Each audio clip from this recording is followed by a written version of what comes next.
Assalamualaikum warahmatullahi wabarakatuh. Perkenalkan, saya Tika Musliha. Di sini saya akan membahas tentang Asmaul Husna. Jadi, Asmaul Husna adalah nama yang menggambarkan keindahan dan sifat-sifat Allah, nama-nama indah dan baik Allah Subhanahu wa taala. Atau Asmaul Husna dapat ditemukan dalam kitab suci Al-Qur'an. Jumlah Asmaul Husna adalah 99. Sebenarnya masih banyak lagi nama-nama baik Allah Subhanahu wa taala. Namun, yang paling terkenal dan populer adalah 99 tersebut. Seperti yang terlihat dalam hadis Bukhari dan Muslim yang artinya Allah memiliki 99 nama dan siapapun yang memahaminya akan masuk surga. Jadi, setiap Asmaul Husna memiliki arti dan makna tersendiri yang tentunya sangat baik untuk dipahami dan yang tentunya sangat baik jika dipahami. Jadi 99 nama Allah Subhanahu wa taala ini memiliki keutamaan yang berbeda-beda. Nah, kata Asmaul Husna berasal dari bahasa Arab yaitu al-asma'u yang berarti nama dan al-husna yang berarti pesta yang indah dan menyenangkan.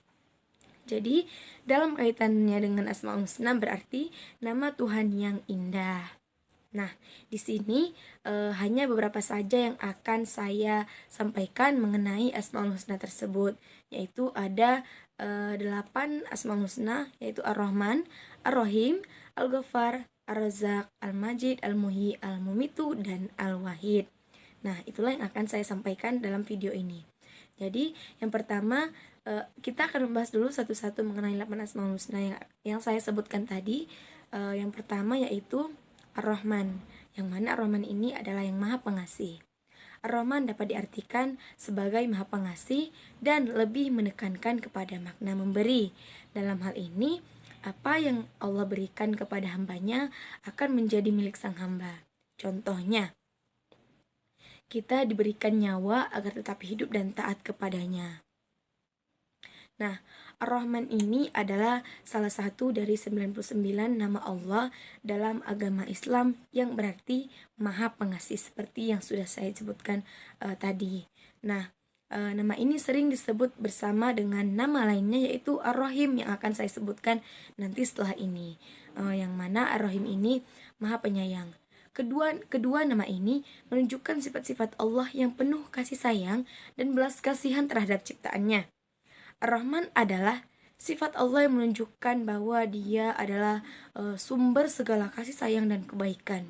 Nah, Allah adalah Maha Pengasih kepada seluruh makhluknya tanpa memandang agama, ras, atau kepercayaan. Kasih sayang Allah meliputi seluruh ciptaannya, baik manusia maupun hewan, tumbuhan, dan alam semesta. Wah, luar biasa ya, teman-teman. Nah, dalam Al-Quran, nama Ar-Rahman disebutkan sebanyak 57 kali. Seringkali diikuti dengan kata Ar-Rahim untuk menegaskan kasih sayang dan belas kasih Allah kepada kita. Salah satu ayat yang terkenal yang menyebutkan nama Ar-Rahman adalah dalam surah Ar-Rahman ayat 1-4 yang berbunyi, Ar-Rahman, Dia telah mengajarkan Al-Quran. Dia menciptakan manusia, Dia mengajarkan kepadanya ucapan-ucapan yang jelas. Nah, dengan menyebut nama Ar-Rahman, umat Islam diingatkan akan kasih sayang Allah Subhanahu wa taala yang melimpah, yang sangat melimpah, serta pentingnya untuk menghargai dan merasakan kasih sayang tersebut dalam kehidupan sehari-hari. Nama ini juga mengajarkan umat Islam untuk menjadi penuh kasih sayang terhadap sesama manusia dan makhluk Allah Subhanahu wa taala lainnya, sesuai dengan ajaran agama Islam. Selain itu, nama Ar-Rahman juga menunjukkan bahwa kasih sayang Allah tidak terbatas oleh dosa-dosa manusia. Meskipun manusia seringkali melakukan banyak kesalahan, beribu-ribu kesalahan dan dosa-dosa, Allah tetap memberikan kasih sayangnya secara tak terbatas kepada hambanya. Hal ini mengajarkan umat Islam untuk senantiasa berharap pada belas kasihan Allah dan tidak pernah putus asa dari rahmatnya. Nah, dengan memahami arti dan makna dari nama Ar-Rahman, umat Islam diharapkan dapat merasakan kasih sayang Allah dalam kehidupan sehari-hari, serta mengamalkan sifat-sifat dan kasih sayang eh, serta mengamalkan sifat-sifat kasih sayang dan belas kasihan dalam hubungan sesama manusia dan alam semesta. Nama Ar-Rahman mengingatkan umat Islam ini akan kebaikan dan kasih sayang Allah yang melimpah, serta pentingnya untuk senantiasa bersyukur atas rahmatnya. Nah, selanjutnya Ar-Rahman. Maksud saya Ar-Rahim. Yang kedua yaitu Ar-Rahim, Maha Penyayang. Hal ini tentu sudah terlihat dari berbagai nikmat rezeki, berkah dan hidayah yang Allah Subhanahu wa taala berikan kepada hamba-hambanya yang berserah. Contohnya, manusia menyayangi sesama manusia tanpa peduli ras, agama atau bangsa. Ar-Rahim adalah salah satu dari 99 Asmaul Husna yang dimiliki oleh Allah Subhanahu wa taala. Ar-Rahim memiliki arti Maha Penyayang dan merupakan sifat Allah yang menunjukkan belas kasih, pengampunan, dan kesabarannya terhadap hamba-hambanya yang beriman. Nah, perbedaan antara sifat Ar-Rahman yang tadi dengan Ar-Rahim yang sekarang adalah sifat Ar-Rahman meliputi seluruh makhluk Allah, baik yang beriman maupun yang kafir. Sedangkan sifat Ar-Rahim khusus bagi hamba-hamba Allah yang beriman. Nah, Ar-Rahim disebutkan dalam lafaz basmalah dan merupakan nama ketiga setelah nama Allah dan Ar-Rahman. Ar-Rahim disebutkan sebanyak 94 kali dalam Al-Quran.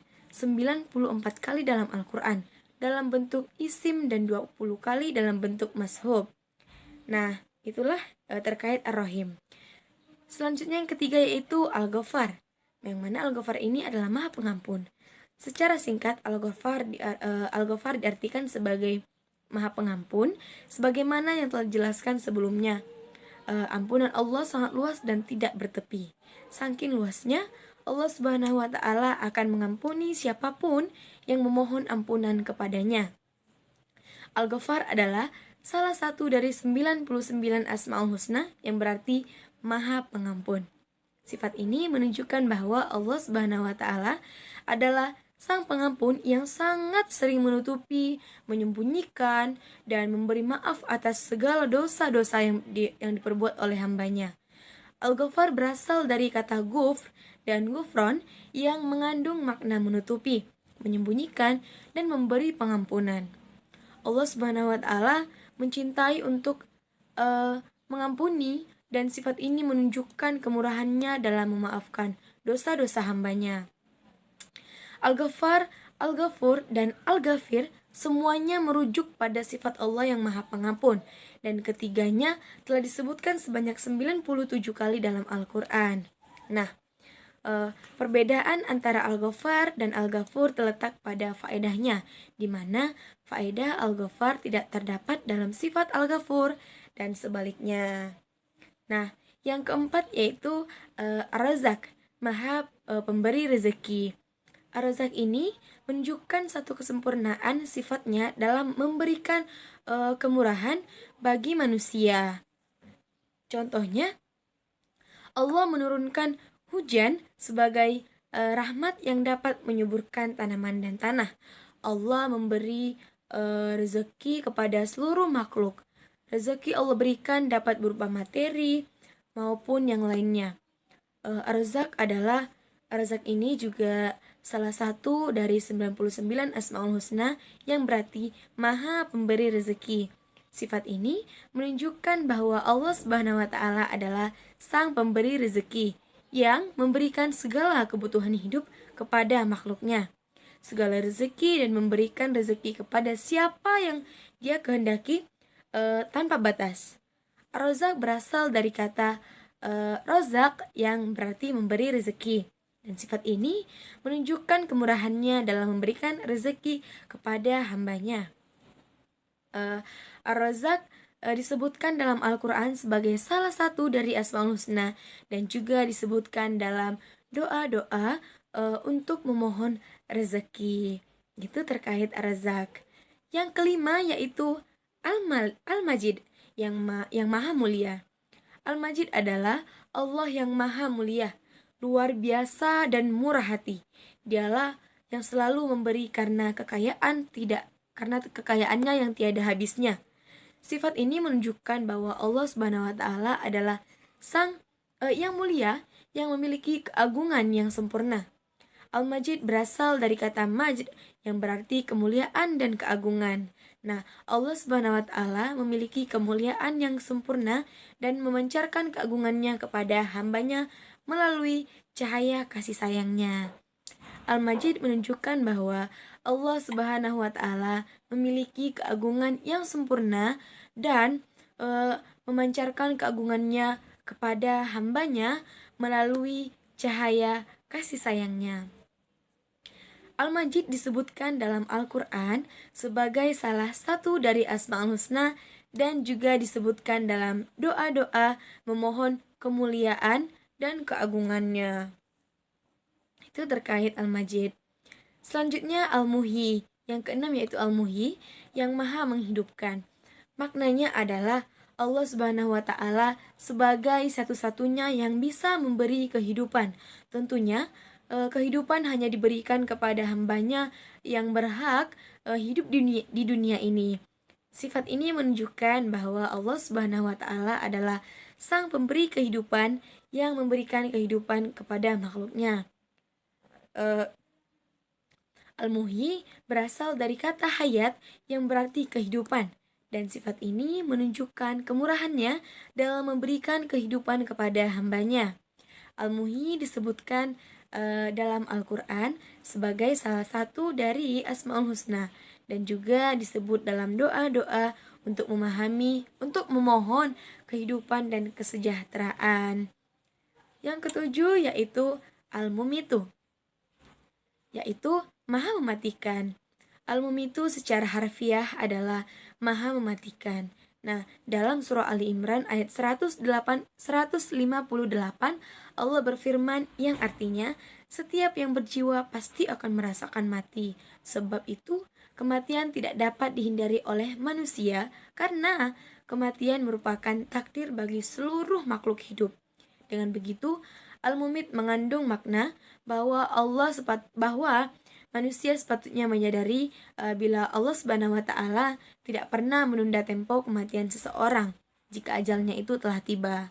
Oleh karena itu, kita sebagai manusia diperingatkan untuk selalu menetapkan siaga satu pada dirinya, mengingat kematian adalah sesuatu yang pasti terjadi, teman-teman sekalian. Dan yang terakhir yang akan saya jelaskan adalah Al-Wahid, yaitu Maha Tunggal, satu. Secara sederhana memiliki makna bahwa Allah Subhanahu wa taala merupakan satu-satunya zat yang maha tunggal dan tidak ada sekutu baginya. Sifat ini menunjukkan bahwa Allah Subhanahu wa taala adalah satu-satunya Tuhan yang berkuasa atas segala sesuatu. Al-Wahid berasal dari kata wahdah yang berarti satu, dan sifat ini menunjukkan keesaan Allah yang tidak terbagi-bagi. Al-Wahid disebutkan dalam Al-Quran sebagai salah satu dari Asma'ul Husna dan juga disebutkan dalam doa-doa untuk memohon keesaan dan kekuasaannya. Mungkin hanya sekian beberapa penjelasan mengenai Asma'ul Husna. Saya ucapkan terima kasih dan maaf. Wassalamualaikum warahmatullahi wabarakatuh.